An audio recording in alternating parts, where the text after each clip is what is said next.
Hello YouTube and welcome. It's the Scottish Skeptic here. I wanted to get in a little bit ahead of our host so we could jump into one of the older F1 cars that he accused me of not being very quick on last week. So we're going to show you how it's done today. This car was a favourite of mine because the F1 regulators allowed the engine displacement to go from 1.5 litres all the way to 3, so this thing's loud and this thing's fast. I remember it like it were yesterday. Off on a nice sunny morning, and a quick blast off the line into a pole position. The racing cars back in my day didn't have none of the fancy shit you find on most of your modern racers today, like your Bluetooth enabled cup holders and your monocoque bodies and your bloomin' blind spot monitoring systems because you can't check your blind spots.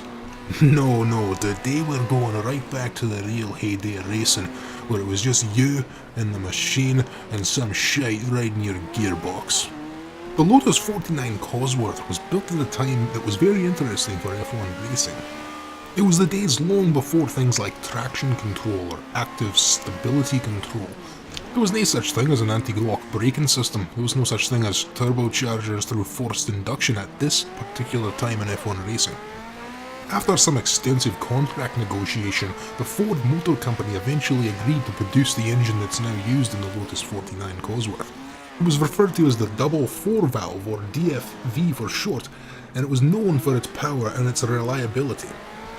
The reliability of this engine was its true saving grace, for after the introduction of the turbocharger and some of the later F1 racing, the naturally aspirated was able to get out of the bins a little bit quicker and get its power down a little bit faster, and the reliability again with fewer parts to go wrong, it was able to beat the competition time and time again until eventually the fast pace of technology simply forced it to succumb to its own obsolescence. And speaking of succumbing to its own obsolescence, here comes our tiresome host anew. Hello everyone, sorry I'm late. I see the Scottish Skeptic has got you guys up and running with one of his older races in the Lotus 49 Cosworth. So thanks for hanging out with us today and listening to this old man prattle on about his racing history. Listen here, you wee whippersnapper, if you'd been on time you could have seen some proper racing for a change. Fine, you got me there, but I make these videos myself, so I'm not really sure how you managed to get here before me, but I kind of like what you got so far, so I think I'll leave it as is. What is it that we're taking a look at here today, Scotty? Well, today we're taking a look at what racing looked like back when I was more, let's say, middle-aged. Fine, I guess you'll just keep us guessing on that front, but how do you find it was different back then compared to now? Well, as you'll see coming up here, these cars can get pretty squirrely under braking. And you know that's where squirrels were named after. Really? Are you sure it might not just be the other way around? No chance. Okay, fine, but could you be a little bit more specific as to the handling characteristics? Oh, aye. It'll understeer like a McGregor under braking, and it'll oversteer like a McTavish when you're coming out the other side of the corner. Okay, fine, I don't totally understand exactly what that means, but I get a general picture. So what you're saying is, you know, when it's going hard on the brakes, you want to make sure to leave a bit of extra room for your steering, and take it easy on that throttle on the way out. No, you wee bastard, you missed the essence of my point entirely. What do you mean? How is that not exactly what you just said without all the, I don't know, anecdotal embellishments? Fine, you lazy ne'er-do-well. You're gonna have to strap yourself in for a wee history lesson.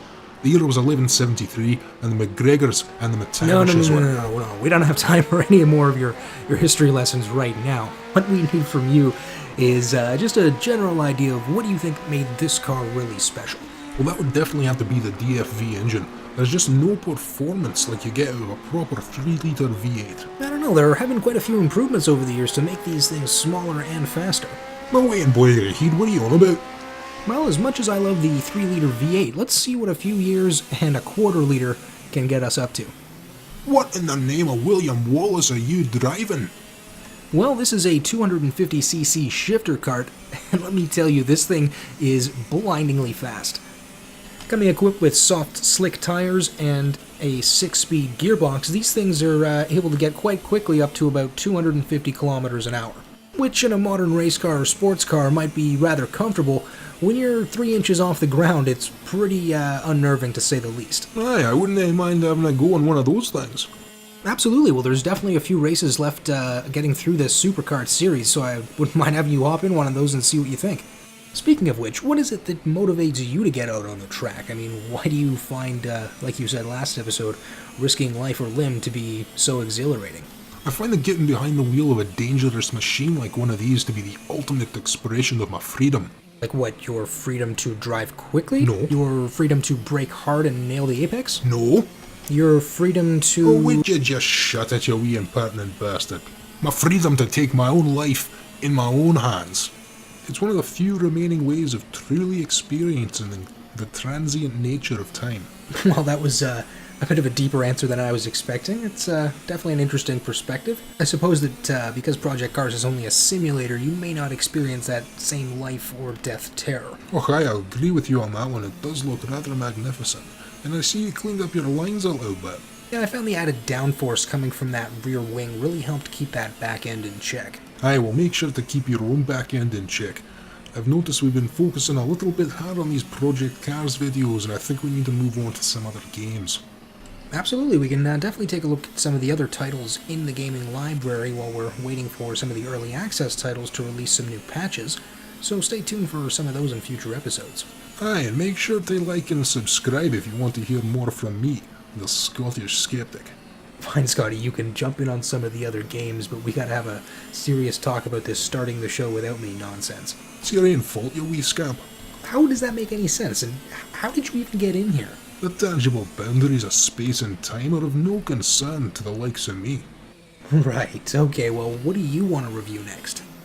Oh, I don't know, perhaps we can go back to Total War, or take another look at some of them early access titles you were reviewing earlier and see if there's any nice new changes.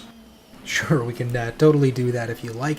I was also thinking we could maybe do some games with some fellow YouTubers, or anyone else on Steam that's looking to do a little multiplayer jam. I would love to do a video based on how the multiplayer experience is in some of these games.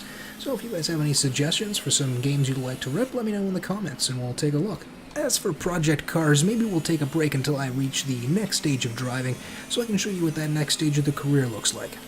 Aye, you do that. I gotta get back to the studio to start finalising some of those bass tracks for the next volume of the EP.